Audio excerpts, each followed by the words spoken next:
Hi YouTube and welcome back to the channel. If you've ever wondered what DBT Semantic Layer is, if you actually need it and what business benefits it has, then you're in the right place because this week's video, Jordan Stein from the DBT Semantic Layer product team joins me to give you a quick demo, let you know what it's all about, and also to answer some of the commonly asked questions. So I hope you find this video useful.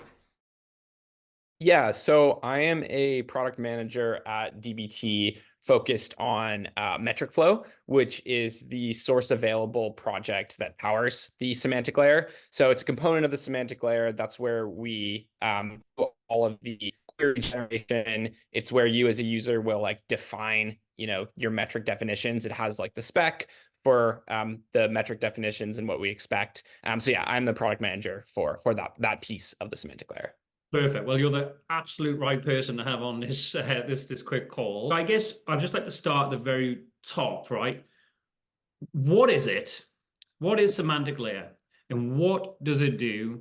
And how do people know, like, how are people going to know what symptoms would they see that presents itself as a problem that the semantic layer then solves? I think that would be a great place to kind of position it. When we talk about the semantic layer, like what it is, where does it fit in the data stack? I think it's useful to sort of see this visualization here. And at its core, what the semantic layer does is bring consistency to your organization's metrics and provides, a source of truth for metrics. So what does that actually look like? And where does the semantic layer fit into the stack?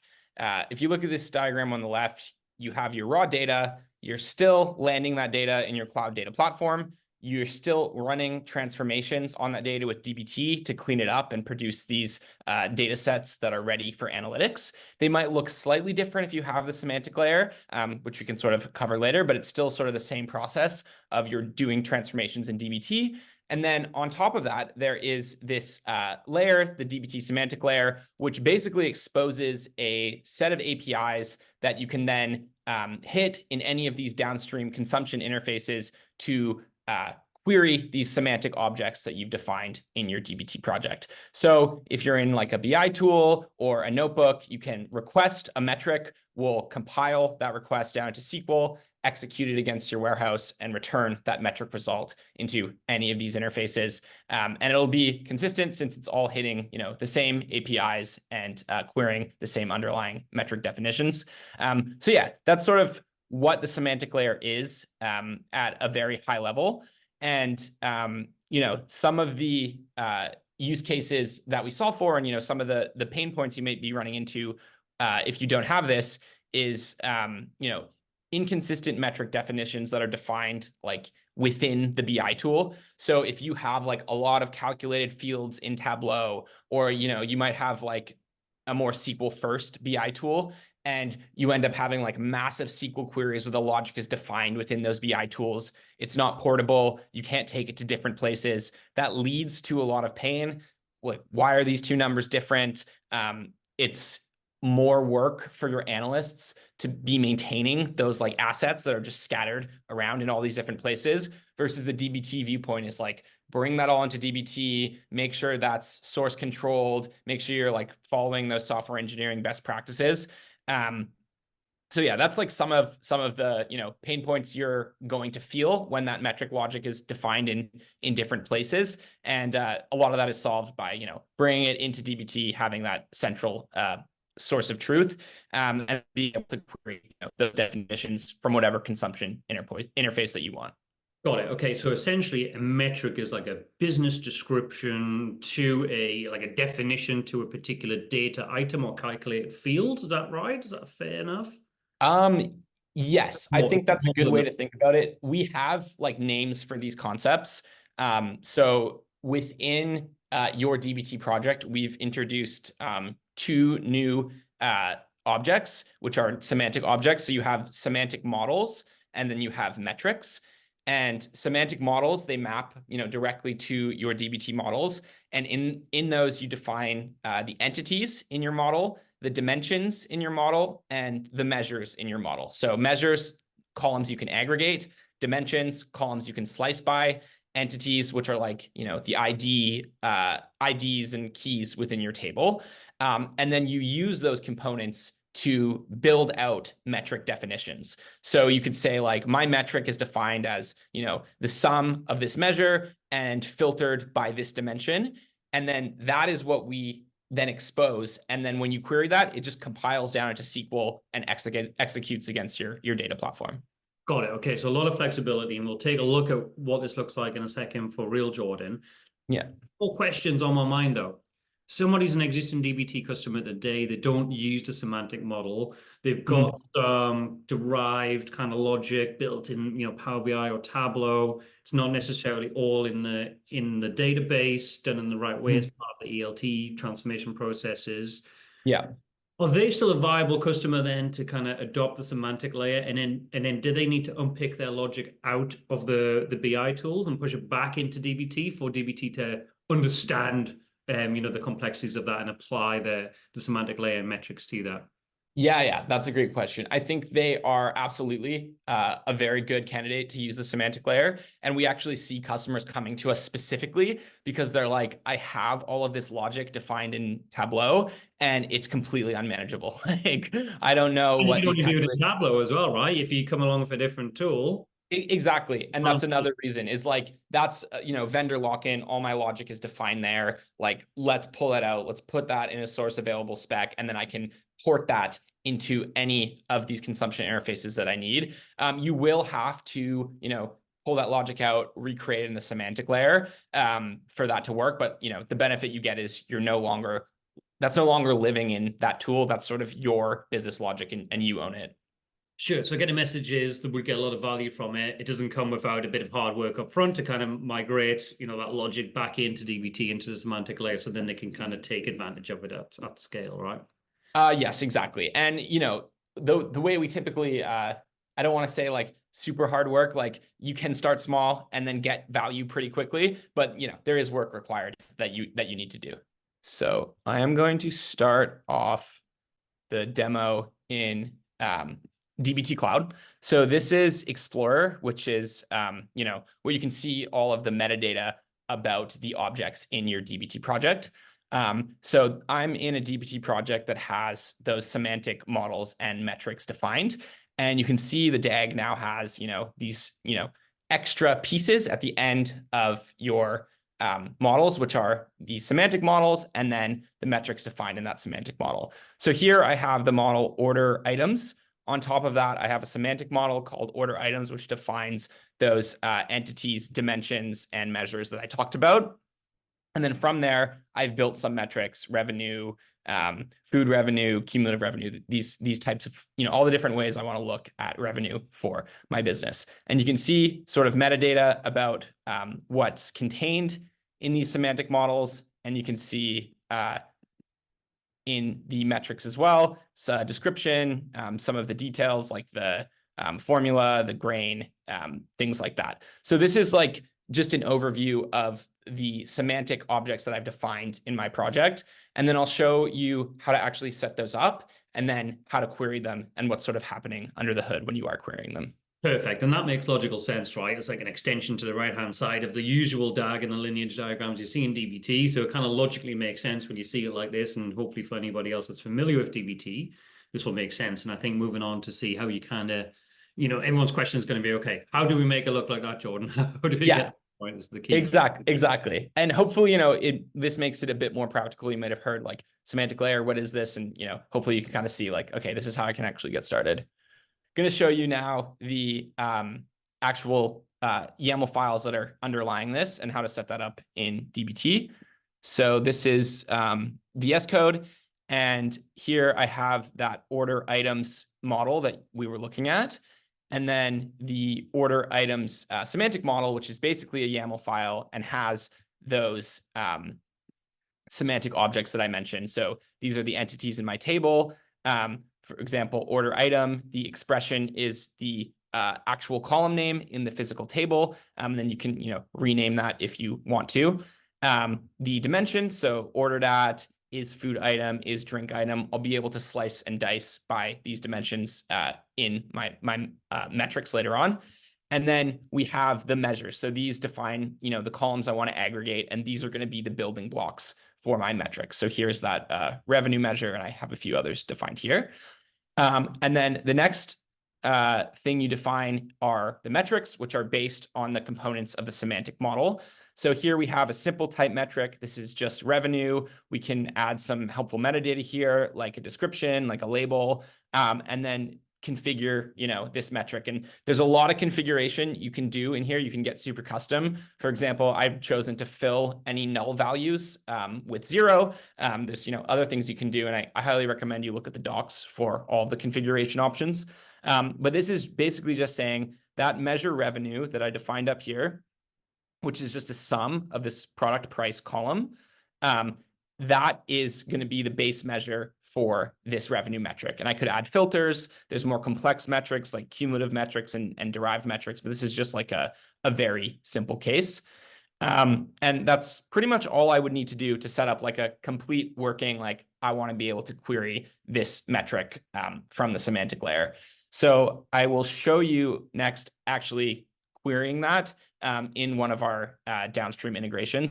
So just to note on the developer experience, you can query, these metrics from the command line. Maybe I'll just show that quickly as well. So you can go mf query metrics revenue as you're testing out, as you're iterating, and saying like, hey, is this actually what I want? Oh, sorry, it's metrics. Yeah, and so you can check it incrementally as you're building the YAML file up. Exactly. And this will execute against your dev schema. So you sort of have that separation as well. And you can see the SQL that we're actually generating here too. So this is what we're executing against Snowflake. You can see my like dev schema dbt sign, and it's, just this revenue metric. Here's that coalesce nulls that I was talking about. You can filter this on and off. But yeah, that's sort of how you would build this up. Once you've built this in dbt Cloud, you would just need to merge it, run a job that'll at least parse your project, and we'll send that configuration to this metric flow server. Once it's there, then this is now available in our APIs, and we can query it through downstream tools. So I'll show you that next. And that's pretty important, right? Because that's a slight change in terms of how people would potentially develop with dbt outside of that in the past, right? They wouldn't necessarily need to do that stuff because you wouldn't have a separate metric flow server, for example, and you wouldn't be necessarily querying APIs, right? So that's a slight variation. Is that fair to say?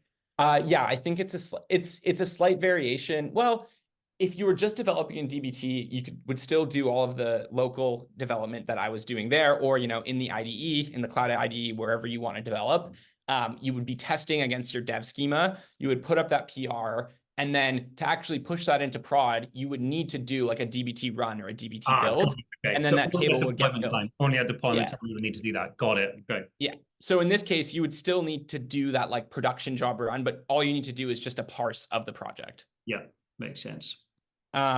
So I've already done that. This is like a demo account, but I'll show you in Hex. This is just like a notebook tool, and we're querying using our like JDBC interface. So this is like hitting our JDBC API, and I can do a bunch of cool stuff. So from my semantic layer, I can query metadata about it, and I can say, hey, select all of the metrics in my project and return all of those so I can see like what metrics are available for me. So these are all the metrics in my project. Here's this revenue metric. You can see the description, the dimensions that are available for it, the queryable granularities, other useful metadata about the metrics in your project.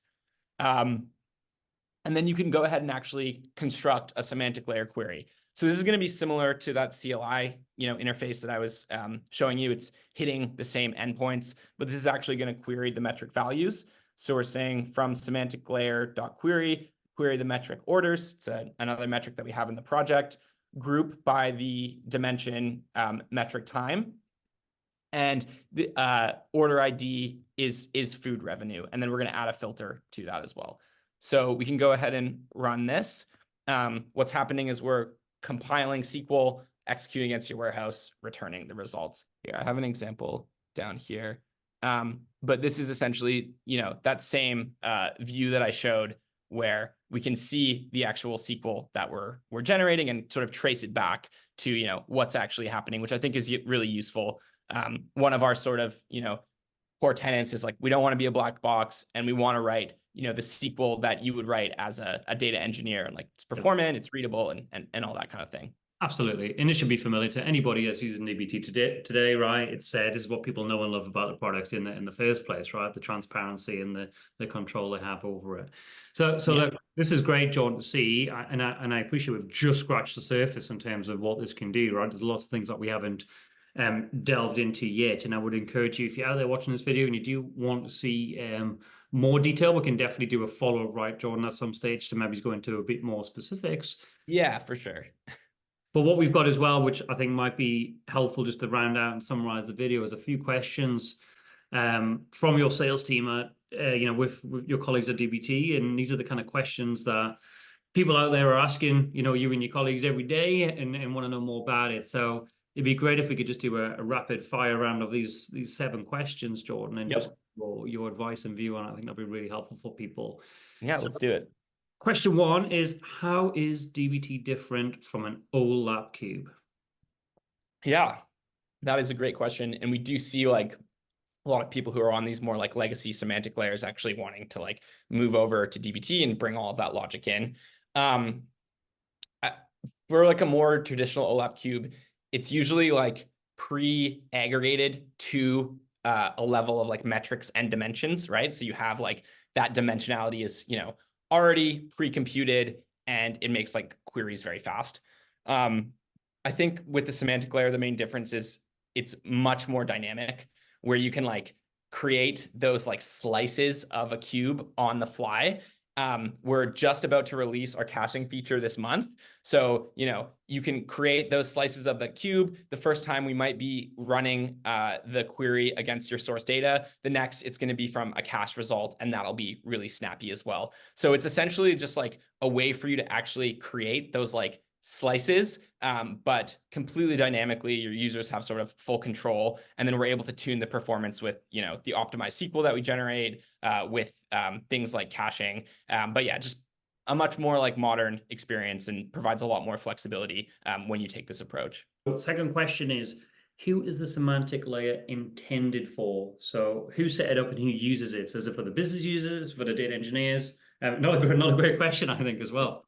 Yeah. So it's really interesting, and I think like semantic layer in my mind is the thing that can actually like deliver on the promise of self-serve analytics. And the reason I think that is because these concepts of like metrics and dimensions, that's like the language that your business users speak. Like they don't speak in terms of like tables and DAGs and pipelines. Like they're used to interacting with data at that like unit of a metric. So the people who are consuming from the semantic layer, that is your business, right? Like that's how you're delivering value in any of these consumption interfaces. And I think some of the really popular ones we see are in Tableau, where you're just exposing metric and dimension definitions. It's really easy for your analysts to go and build data without having to like think about what's the shape of the data, how are the joins. They can just work within the domain that they're familiar with. And then Google Sheets and Excel, like a spreadsheet interface, is another really big way that business users will interact with this. And again, they're just building queries based on metrics and dimensions. So that's who's using it. It's like how you provide an access point to metrics for your company. Who's setting it up? That is more the analytics engineer, the data engineer who's working in DBT, who really knows what the underlying data looks like, who understands like, the semantics you want to put on top of it. So that configuration is going to be more the like central data team or the analytics team. Got it. Okay. And next question is, will this DBT semantic layer store data physically? Mm-hmm. So yeah, we do not store data. We basically just like query your warehouse. So the compute is on your warehouse, the data is stored there, and then we'll just return that to the actual integrations. And then it's actually a really interesting question, because there are more security concerns when you would want to store customer data. So even the way we're like designing some of our features, like I mentioned, we have caching coming up. We're just going to build that cache entirely within the customer's data warehouse. So yeah, there's not really data flowing through our system. Perfect. So it makes that conversation with InfoSec teams much easier. Yeah, for sure. Okay. So the next 2 questions are kind of related, and I'll ask them both at the same time, because I think it'll make it easier for you to provide an answer. The first is what tools, and this is more kind of consumer tools or BI tools, does the semantic layer work with, and what data platforms does the semantic layer work with? Spec'd out. So these are sort of like our current ecosystem, some of our partners. There is sort of like a long tail, but this is like the most usage that we see. So on the BI side, we have Hex, Mode, and Tableau, and Lightdash, Clipfolio as well as some of our early BI partners.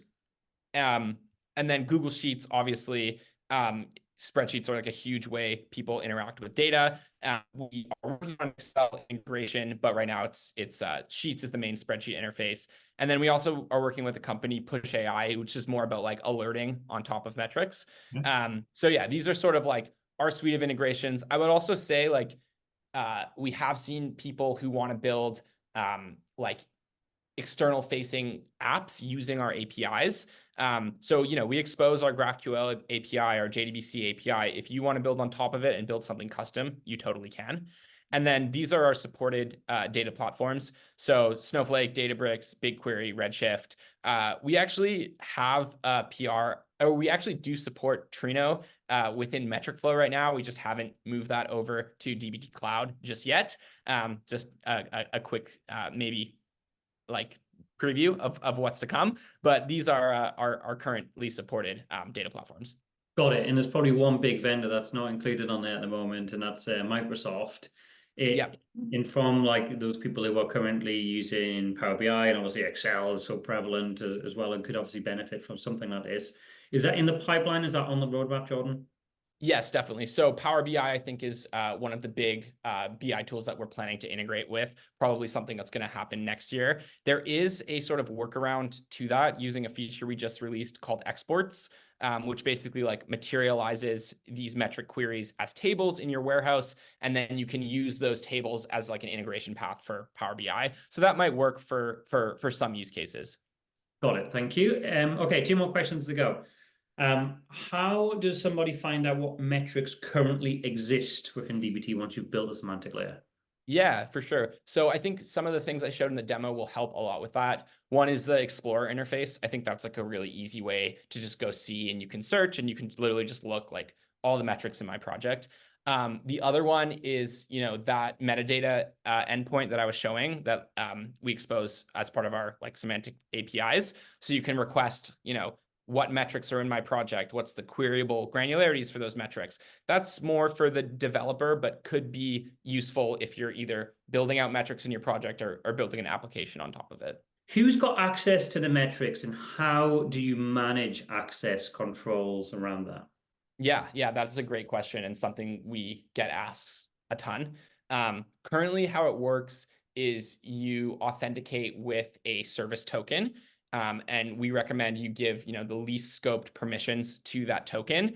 And it's just sort of one permission set. And obviously that's limiting. It's not going to work for the variety of use cases. So we're investing super heavily in access controls. So what that's going to look like first is like a group of permissions where you can, have multiple service tokens and apply group sets to those tokens and manage access that way. And then our next sort of iteration of that is going to be a fully like user scoped access controls where it's like a role based at the user level. So that's like where we're going. Currently, it is all based on a single service token, and you provision permissions to the data platform for that user. Brilliant. That's all the questions, Jordan. Huge amount of value in this short video. So I hope everybody out there found it useful. Jordan, thanks so much for your time. I appreciate it's the end of the day there in the States for you. Really appreciate you giving up the time to walk through all of these kind of answers and show that demo. Again, if you out there find it useful, or if you want to know more, drop a comment below and we can look at doing a follow-up video. In the meantime, thanks to Jordan. Keep watching, keep subscribing, and new videos coming very soon. Hey, it's Adam here, and I just want to jump in real quick and just give you the latest information on the Mastering Snowflake program. It's now in its 3rd year and it's doing really well, and there's more people than ever showing interest and joining the program every single day as we enter the new year of 2024. And this has been designed really for people who are quite experienced working as an IT data professional. Most of the members on the program have between 10 and 15 years experience working with commercial databases. They're very comfortable with SQL, and all of the different terminology that goes with data warehousing and running databases at an enterprise scale. And so these people, they might have scratched the surface of Snowflake. It may have intrigued them. They may have no knowledge of Snowflake, but a lot of sort of Teradata, SQL Server, Oracle on-premises experience. And they want to know, crucially, how do they leverage all of that time and money that they've invested to get to the point in their careers they are today and leverage it for the cloud with Snowflake. So I designed the program exactly for those kind of people, because back in 2017, when I first got my hands on Snowflake, I was in a very similar position. I had to learn through trial and error, testing out what worked, testing out what didn't work, and then coming up with a set of recipes that really worked in Snowflake to address common real-world challenges. And so once I had those, I packaged those up and put them into this program.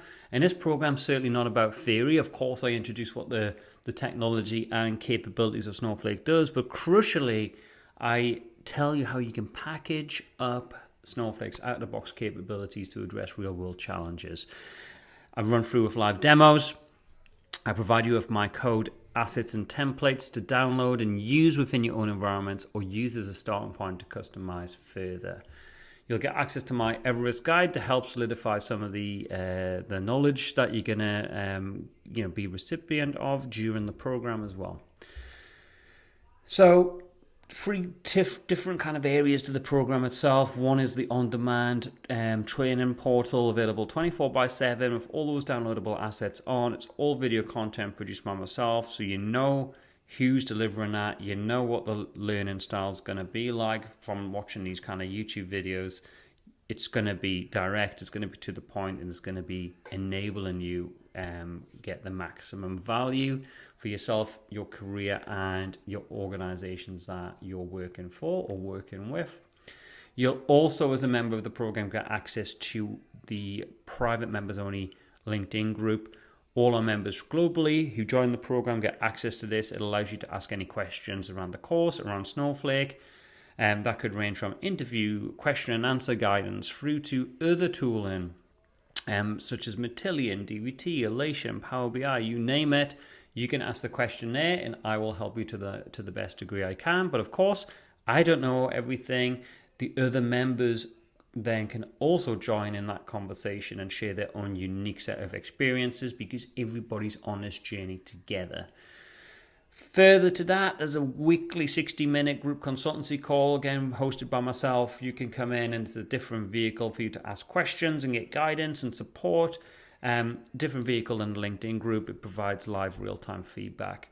Finally, it's a one-off investment to join the program, but once you're in, you are in for life, and you will not pay a single cent or penny more to get access to all future updates to the program. And the great thing is, we can drop things into the program as and when we see fit, based upon members' feedback or based upon new features and services Snowflake are releasing to the market, which is very frequently. If you don't know, Snowflake release new features every single month to the market. So we'll apply a lens to that and work out what's publicly available to Snowflake customers and what's going to be most impactful for our members to learn. At this point, you may be aware that I've authored a couple of books on Snowflake as well. And so you get the chance to work with me and help build this community out. In the program, we cover 10 modules. Within each module, there are a series of lessons going into real depth in each one, and we get to an advanced level of knowledge. So we try to cover everything possible from a capability perspective within Snowflake. The Snowflake lessons are continually evolving, as I mentioned, as Snowflake grows and evolves as a product as well. And a great example of that is Module 10, Developing Applications in Snowflake. We've recently added native application demos in there, so you know how actually to package up and create your own native applications.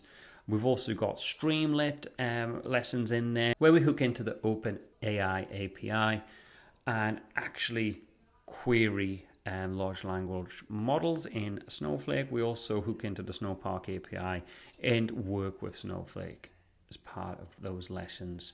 So loads of value, loads of great feedback. Here's all the lessons, loads of great feedback from various valued members who are also part of the program, because as I mentioned, Once you join, you're in there and you continually get value from that, and it follows you as you and your career grows. Some of the people that joined at the outset 3.5 years ago still have access and still get continual value today. I hope you find that useful. If you want to apply, it's invitation only, and I review all applications personally. So have a look in the link in the video description, and I'd be really pleased to welcome your application to the program.